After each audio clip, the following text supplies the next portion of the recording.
Hi, hello everyone. Welcome to our channel, Mr. and Mrs. Lifestyle Vlogs.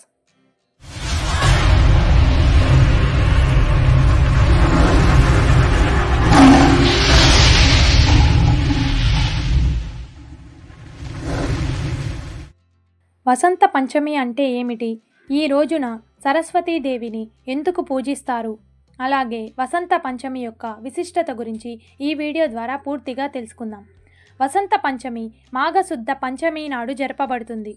దీనిని శ్రీ పంచమి అని, మదన పంచమి అని కూడా అంటారు. ఈ పండుగ యావత్ భారతదేశంలోనే విశేషముగా జరుపుకుంటారు. ఈ రోజు సరస్వతీదేవికి పూజ చేస్తారు. రతి మన్మధులను పూజించి మహోత్సవమొనరించి దానములను చేయవలెనని, దీని వలన మాధవుడు సంతోషించునని నిర్ణయామృతకారుడు తెలిపెను. అందువలన దీనిని వసంతోత్సవము అని కూడా అంటారు. మాఘశుద్ధ పంచమి నాడు వసంత ఋతువు ప్రారంభమవుతుంది. ఈనాడు విష్ణువును పూజించవలెను.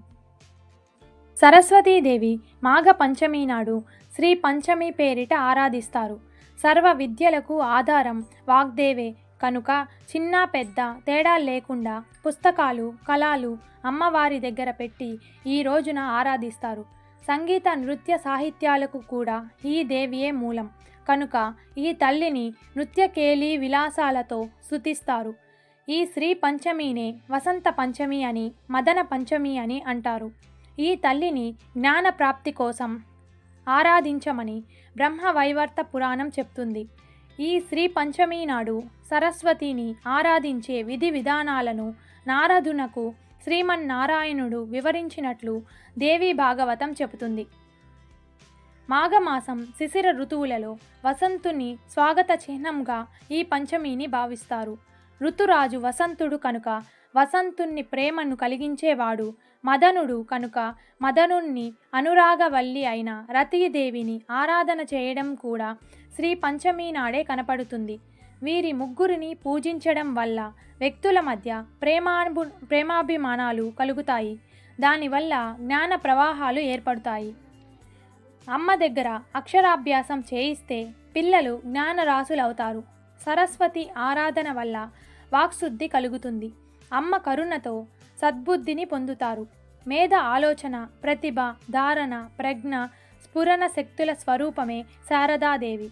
అందుకే ఈ దేవిని శివానుజ అని పిలుస్తారు. శరన్నవరాత్రులలో మూలా నక్షత్రం రోజున సరస్వతి రూపంలో దుర్గాదేవిని ఆరాధించినప్పటికీ మాఘమాసంలో పంచమి తిథి నాట సరస్వతీదేవికి ప్రత్యేక ఆరాధనలు, విశేష పూజలు చేస్తారు.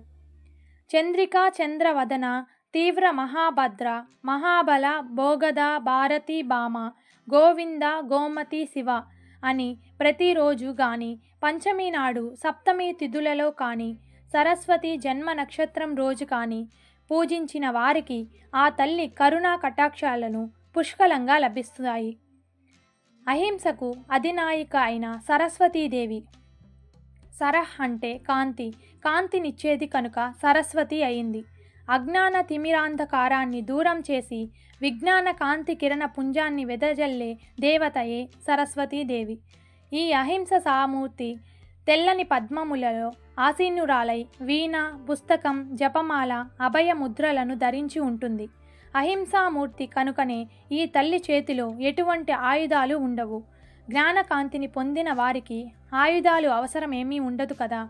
ఈ తల్లిని తెల్లని పువ్వులతోనూ, శ్వేత వస్త్రాలతోనూ, శ్రీగంధముతోనూ అలంకరిస్తారు. పచ్చని వస్త్రాలను లేక తెల్లని వస్త్రాలను ధరించి తెల్లని పూలతో అర్చనాదులు చేసి క్షీరాన్నాన్ని, నేతితో కూడిన వంటలను, నారికేలము, అరటి పండ్లను, చెరుకును నివేదన చేస్తారు. ఈ తల్లి చల్లని చూపులతో అపార విజ్ఞాన రాశిని పొందవచ్చు.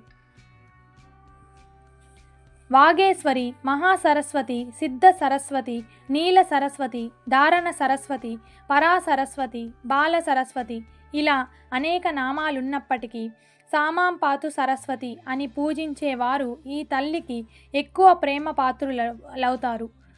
సరస్వతీదేవిని ఆవాహనాది షోడశోపచార పూజలను సర్వవేళలా సర్వాయ స్థలయందు నాతోనే ఉండమని ప్రార్థిస్తారు.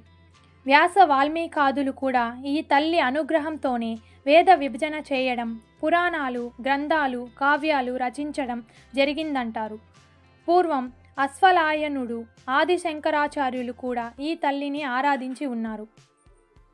ఈ వీడియో కనుక మీకు నచ్చినట్లయితే లైక్ చేసి అలాగే షేర్ చేయండి. మరిన్ని ఇంట్రెస్టింగ్ వీడియోస్ కోసం నా ఛానల్ని సబ్స్క్రైబ్ చేసుకోండి. Thank you for watching.